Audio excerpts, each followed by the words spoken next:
Hello friends, इस video में बात करेंगे यस बैंक की।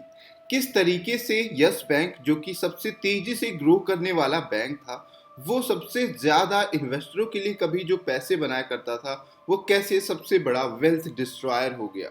तो उसकी जर्नी को जानेंगे, साथ के साथ वो 3 लेसन्स को जानेंगे जिससे कि आप कभी भी लाइफ टाइम ऐसी कंपनी आप इन्वेस्ट नहीं करोगे।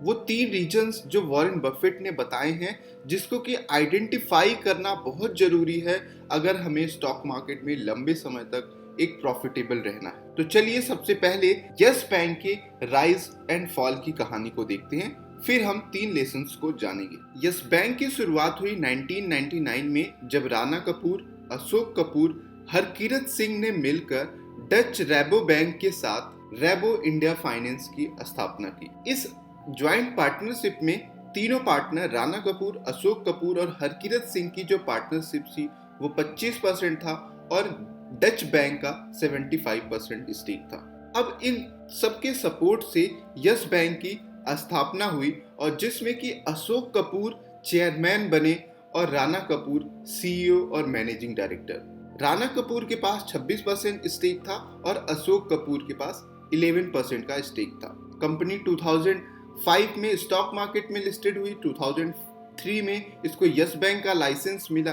लेकिन 2008 के अनफॉर्चुनेट इवेंट टेररिस्ट अटैक में अशोक कपूर की डेथ हो गई। तो यहाँ से कंपनी का जो टोटल कंट्रोल था वो राणा कपूर के हाथों में आ गया। कंपनी का जो मेन बिजनेस था वो कॉर्पोरेट लोन्स को देना था और रिस्की लोन्स को देना था, जिसको कि कोई भी बैंक लोन नहीं देता था।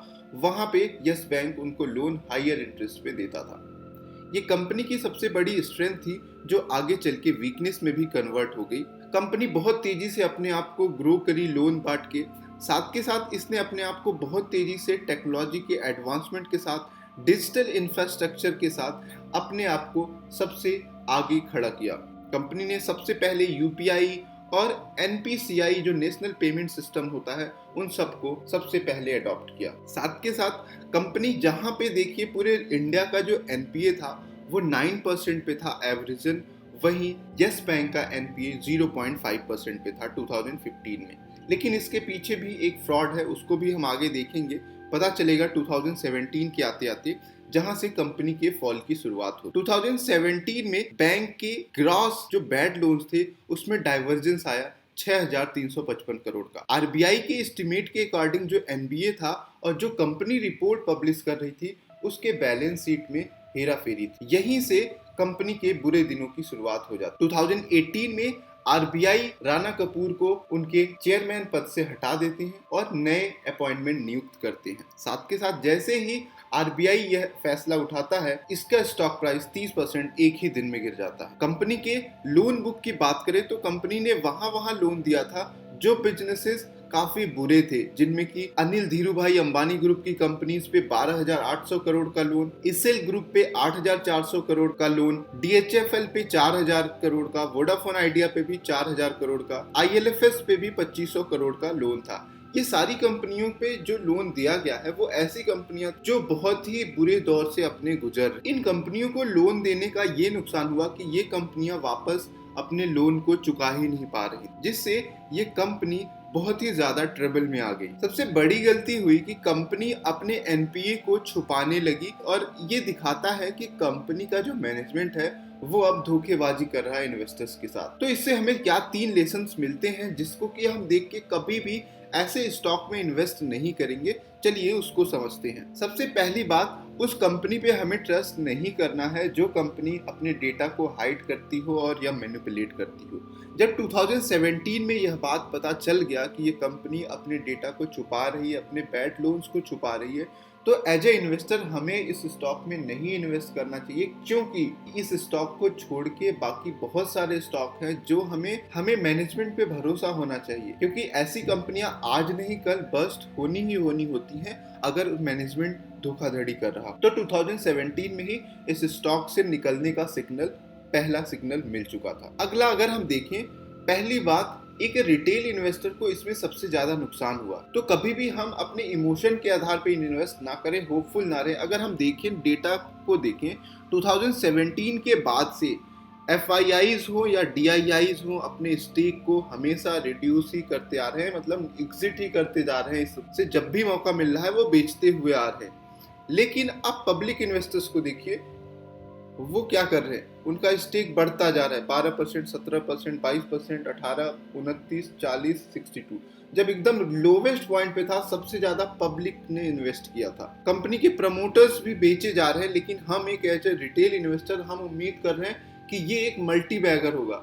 नहीं, हमें डेटा पे देखना है, हमें रिलाय करना है। अगर एफआईआईज भी बेच रहे हैं, डीआईआईज भी बेच रहे हैं, तो कोई ऐसी उम्मीद ही नहीं है कि हम बहुत इंटेलिजेंट हैं, हम बहुत स्मार्ट हैं, जरूर ये कंपनी रिकवर करेगी। इस होप में हम इन्वेस्ट नहीं करना चाहिए हमें। अगर लेट से कि ये कंपनी रिकवर कर भी जाती है, जो कि बहुत ही रेयरली चांस था कि सब लोग बेच रहे हैं, एक रिटेल इन्वेस्टर होपफुल में खरीदता जा रहा है। यार, इस कंपनी को छोड़ के हमारे पास बहुत सारी कंपनियां हैं जिनके मैनेजमेंट पे सवाल नहीं है, हम वहां पे इन्वेस्ट कर सकते हैं। अगर देखिए तो सबसे ज्यादा रिटेल इन्वेस्टर्स को लॉस हुआ है। अब दिसंबर 2019 तक सभी एफआईआईज डीआईज बेच रहे हैं, लेकिन जब स्टॉक ना बहुत ज्यादा गिर गया, सभी बेच के निकल गए, तो सबसे ज्यादा फिर रिटेल इन्वेस्टर्स इसमें एंट्री कर रहे हैं। तो लेसन नंबर 2 यही है कि एफआईआईज डीआईज अगर सभी बेच रहे हैं, तो हमें रिटेल इन्वेस्टर इतने इंटेलिजेंट नहीं बनना है कि हमें अगेंस्ट द बेट जाना। हमारे पास वो इन्फॉर्मेशन नहीं हो पाएगा, कभी भी नहीं हो पाएगा, क्योंकि हम न्यूज देख के इन्फॉर्मेशन पाते हैं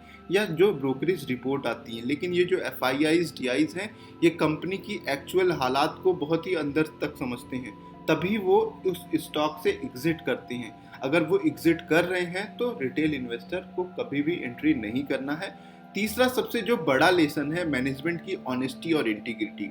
जब 2017 में यह बात पता चल गया कि कंपनी अपने लोन्स को छुपा रही है, बैड लोन्स को हाइड कर रही है अपने बैलेंस शीट से, यहीं से मैनेजमेंट की इंटीग्रिटी और ऑनेस्टी पे सवाल हो जाता है। कभी भी आप ये चीज टाटा ग्रुप की कंपनी पे नहीं देखेंगे। अगर कंपनी को लॉस हो रहा है, पिछले 5 सालों से लॉस हो रहा है, तो कंपनी दिखा रही कि मुझे 5 सालों से लॉस हो रहा है and I am working on this to improve. लेकिन अगर कंपनी ये दिखा रही है, देखिए मेरे पास लोन बड़ा अच्छा है, दुनिया का सबसे अच्छा बड़ा बैंक हूँ, मेरे पास एनपीए 0.5% है, वहीं बाकी पूरे ऑल ओवर इंडिया का जो एवरेज है 9%, तो ये दिखाता है कि कंपनी का जो मैनेजमेंट है वो फ्रॉड है, उसके अंदर इंटीग्रिटी नहीं है। और ऐसी कंपनियों में हमें बिल्कुल दूर रहना चाहिए जिस कंपनी के मैनेजमेंट और ऑनेस्टी पे सवाल हो। हमें किसी और स्टॉक में इन्वेस्ट कर लेना चाहिए। पैसा एक बार कम बनेगा चलेगा, बट अगर पैसा डूब जाता है, ये सबसे बड़ी दुख की बात होती है। तो इन तीनों लेसन्स को याद रखें। इन फ्यूचर आपको कभी भी अगर ऐसा कोई भी सिग्नल मिल जाता है जहां पे कंपनी अपने बैलेंस शीट में धोखाधड़ी कर रही है, कंपनी का मैनेजमेंट ऑनेस्ट ना हो, या एफआईआईज डीआईज सभी बेच रहे हो, तो हमें as a retail investor entry करने की जरूरत नहीं है। आई होप आपको ये लेसन समझ में आया होगा। अगर समझ में आया है तो प्लीज आप इस वीडियो को लाइक करें। Thank you for watching this video.